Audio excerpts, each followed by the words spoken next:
প্রবাসী বান্দাদের জিগাইও, ওই বান্দারা বলতে পারবে সৌদি আরবের গরমের কি হালাত। তুমি তো জানো না, যেই বান্দা যেতে পারবে, যেই বান্দা যাবে, তারপরে সেই বান্দা বলতে পারবে এত গরম, এত তাপ, এত তাপের মধ্যেও প্রবাসীরা যেই পরিমাণ কষ্ট করে, ওই প্রবাসীদেরকে মাঝে মাঝে টেলিফোন করে জিজ্ঞাসা করবেন গরমের কি হালাত, সৌদি আরবের গরমের কি হালাত একটু বলো না।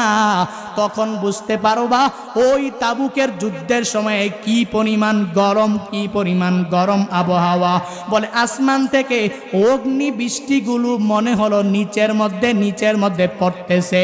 এরে আল্লাহর বান্দারা, রহমাতুল্লিল আলামিন মসজিদে নববী থেকে ঘোষণা দিয়া দিলেন তাবুকের যুদ্ধে যাওয়া লাগবে।